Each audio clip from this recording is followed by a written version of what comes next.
নমস্কার, চলে এসেছি রূপকথার গল্প নিয়ে। আমি বিচিত্রা। ছোটবেলায় শোনা আমাদের প্রথম গল্প হলো রূপকথার গল্প।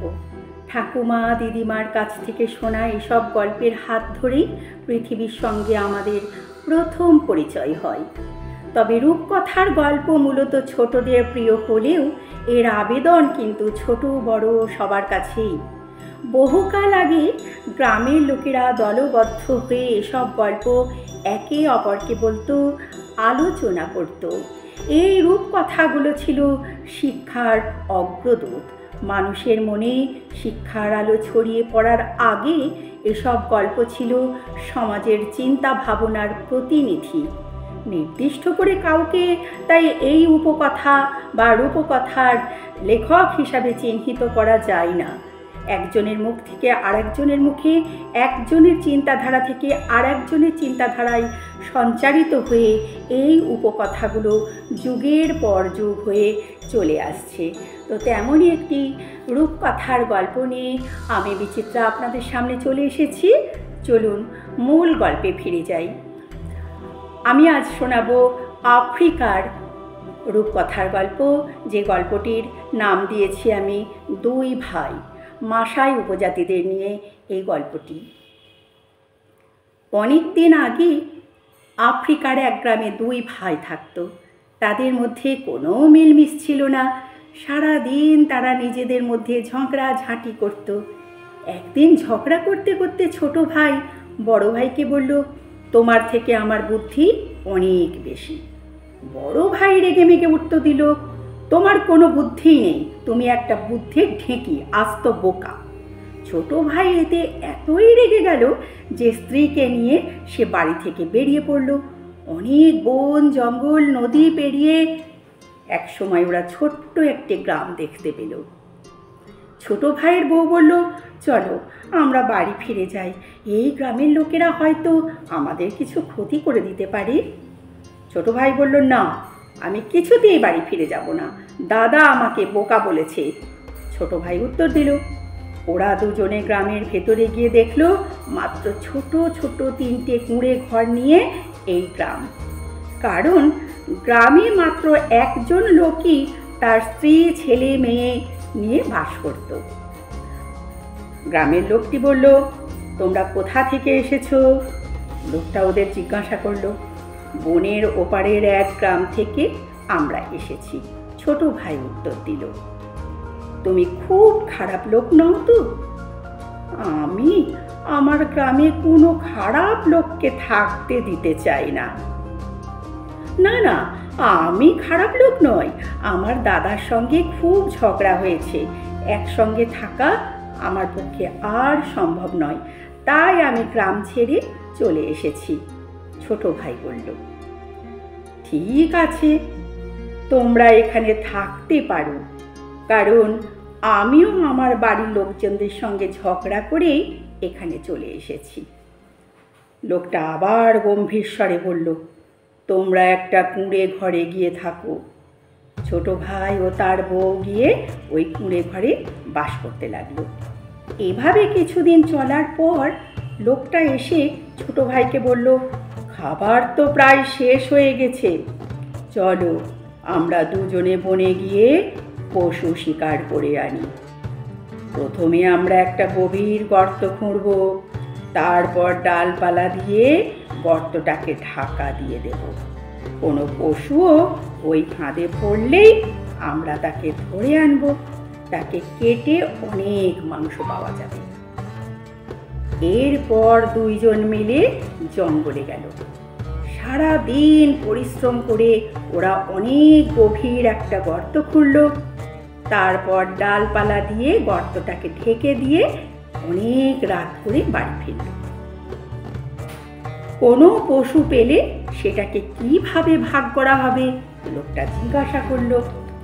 ছোট ভাই বলল, পুরুষ পশু মেয়ে পশু সবাই গর্তে পড়বে, আমি পুরুষ পশুগুলোকে নেব আর তুমি মেয়ে পশুগুলোকে নেবে। ঠিক আছে, আমি রাজি, আমি মেয়ে পশুগুলোকে নেব আর তুমি পুরুষ পশুগুলোকে নেবে। পরদিন ওরা জঙ্গলে গিয়ে দেখলো গর্তে একটি পুরুষ পশু পড়ে আছে। ছোট ভাই পশুটাকে ঘরে নিয়ে চলে গেল। এভাবে প্রত্যেক দিন সকালে ওরা গিয়ে দেখতে লাগলো প্রত্যেক দিনই একটি করে পুরুষ পশু ওই গর্তের ভিতর পড়ে আছে।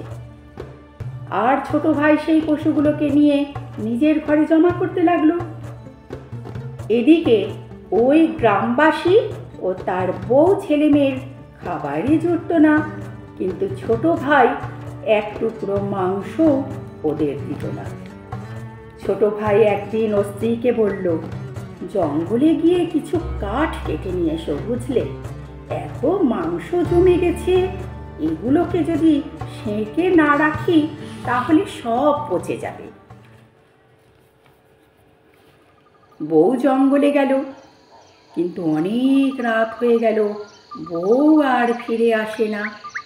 ছোট ভাই গ্রামবাসীর কাছে গিয়ে বলল, দেখো, আমার স্ত্রী জঙ্গলে কাঠ কাটতে গিয়েছিল, কিন্তু এখনো ফিরে এলো না। এখন অন্ধকার হয়ে গেছে, কিছুই দেখা যাবে না, বরং কাল সকালে আমরা দুজনে গিয়ে খুঁজব। গ্রামবাসী উত্তর দিল গম্ভীর কণ্ঠে। রাতে দুশ্চিন্তায় ছোট ভাই ঘুম এলো না। যদি কোনো বন্য জন্তু ওকে মেরে ফেলে? খুব দুশ্চিন্তা হতে লাগলো, ঘুম আর আসে না। সকাল হলে ওরা দুজনে বনের মধ্যে খুঁজতে বেরোলো। গর্তের কাছে গিয়ে দেখলো ছোট ভাইয়ের বউ ওই গর্তের মধ্যে পড়ে আছে। আমি সারা রাত এই গর্তে পড়ে আছি, শিগগির আমাকে তোলো, বউ বলল। ছোট ভাই তক্ষুনি গর্তের মধ্যে লাফিয়ে পড়তে যাচ্ছিল, কিন্তু ওই গ্রামবাসী চেঁচিয়ে উঠল, দাঁড়াও, তোমার বউ মেয়ে পশু, কাজেই সে আমার, এখন আমি ওকে নিয়ে নেব। ছোট ভাই তো রেগে আগুন, রাগাটাই স্বাভাবিক। সারা দিন এই নিয়ে দুজনের মধ্যে অনেক ঝগড়াঝাটি চলল, কিন্তু গ্রামবাসী কিছুতেই তার দাবি ছাড়ল না।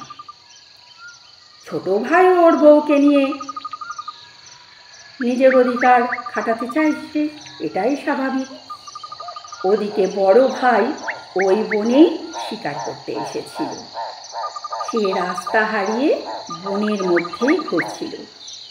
ছোট ভাইয়ের গলা শুনতে পেয়ে সেদিকে এগিয়ে এলো। দাদাকে দেখে ছোট ভাইয়ের একটু স্বস্তি মিলল। তোমাকে দেখতে পেয়ে আমার যে কি আনন্দ হচ্ছে, তোমার সঙ্গে ঝগড়া করেছি ভেবে আমার খুব খারাপ লাগছে, বলে ও দাদাকে পুরো ব্যাপারটা খুলে বলল। সব শুনে বড় ভাই বলল, ও তো ঠিকই বলেছে। তুমি তো রাজি হয়েছিলে যে যত স্ত্রী পশু গর্তে পড়বে সব ওই গ্রামবাসীর হবে, তা তোমার বউ তো মেয়ে পশুই, ওর এখন উচিত গর্তে লাফিয়ে পড়ে তোমার স্ত্রীকে মেরে ফেলা। হ্যাঁ হ্যাঁ, তুমি ঠিকই বলেছ, বলেই গ্রামবাসী গর্তের মধ্যে লাফ দিল। ছোট ভাইও চেঁচিয়ে উঠে গর্তে ঝাঁপ দিতে যাচ্ছে, কিন্তু বড় ভাই ওকে ধরে ফেলল। তারপর বলল, দাঁড়াও, বোকামি করো না, লোকটা এখন গর্তের মধ্যে আছে আর সে পুরুষ, কাজেই ও এখন তোমার, তুমি ওকে নিয়ে যা ইচ্ছা করতে পারো। এখন তুমি যদি লোকটাকে না মেরে ছেড়ে দাও তাহলে হয়তো ও তোমার স্ত্রীর কোনো ক্ষতি নাও করতে পারে। দাদা, সত্যিই তোমার বুদ্ধি আমার থেকে অনেক বেশি, ছোট ভাই এবার বলে উঠল। তারপর ওরা দুজনে মিলে গর্ত থেকে ওদের ওঠালো। দুই ভাই ও ছোট ভাইয়ের স্ত্রী ওদের নিজেদের গ্রামে ফিরে গিয়ে সুখে শান্তিতে বসবাস করতে লাগলো। এদের মধ্যে এখন আর কোনো ঝগড়াঝাটি হয় না। তো আমরা গল্পটা শুনে নিলাম। বড়রা তো নিশ্চয়ই বুঝেছে, কিন্তু যারা ছোট যারা কচিকাঁচা, যাদের উদ্দেশ্যে আমার এই গল্প বলা, তারা কি বুঝলে? তাদের আমি বলি, এই গল্প থেকে তোমরা দুটি শিক্ষা নাও। একটি হচ্ছে সবাই মিলেমিশে থাকো পরিবারের সঙ্গে, কারণ পরিবারের সঙ্গে মিলেমিশে থাকলে কোনো বিপদ টপ করে আসে না, আসলেও সেটা থেকে উদ্ধার পাওয়া যায়। আর নিজে কখনোই সেলফিশ হবে না বা স্বার্থপর হবে না। আর দ্বিতীয়ত হলো, বিপদ যতই আসুক মাথা ঠান্ডা রাখবে। মাথা ঠান্ডা রাখলে, মস্তিষ্ক স্থির রাখলে বুদ্ধি কিছু না কিছু বেরোবে। বিদ্যা হতে বুদ্ধি বড়, তাই বুদ্ধিটা সঠিক সময়ে সঠিক কাজে লাগানোর চেষ্টা করো। বুদ্ধি খুব ভালোভাবে খাটাও, তাহলে সকল বিপদ থেকে সবাই উদ্ধার পাবে। দেখো, বড় ভাইয়ের খুব ভালো বুদ্ধি ছিল বলে আজকে ওরা এত বিপদের হাত থেকেও নিজেদের রক্ষা করতে পারল। আর ছোট ভাই একটু হিংসুটে, স্বার্থপর, ঝোঁকরুটে, সেই জন্য সে অনেক বিপদের সম্মুখীন হয়েছে। তাই জন্য ছোটরা, তোমাদের কাছে আমি বলছি, তোমাদের কাছে আমার আবেদন, তোমাদের এই শিক্ষামূলকটা গল্প শোনানোর উদ্দেশ্যই হলো তোমরা যাতে সঠিক পথে চলতে পারো। আর বড়দের কাছে আমার বিনীত নিবেদন, এই সব গল্প আপনারা ছোটদের সামনে তুলে ধরুন। ওদের স্থির মস্তিষ্ক হতে, সুস্থ বুদ্ধি সম্পন্ন মানুষ হতে সাহায্য করুন। ওদের হাতে মোবাইল তুলে দেবেন না, ওদের সামনে সারাদিন টিভি খুলে রাখবেন না। বই পড়তে শেখান, গল্প শুনতে শেখান, মা ঠাকুমাদের সাহচর্যে থাকতে শেখান। তাহলেই দেখবেন আগামী প্রজন্ম একটা শুভ বুদ্ধি সম্পন্ন হয়ে উঠেছে। কেমন লাগলো আমার গল্প আপনারা জানাবেন। ভালো লাগলে শেয়ার, কমেন্ট করবেন, একটা লাইক করে দেবেন। আর কী ধরনের গল্প আপনারা আমার সঙ্গে শুনতে চান তা অবশ্যই কমেন্টের মাধ্যমে জানাবেন।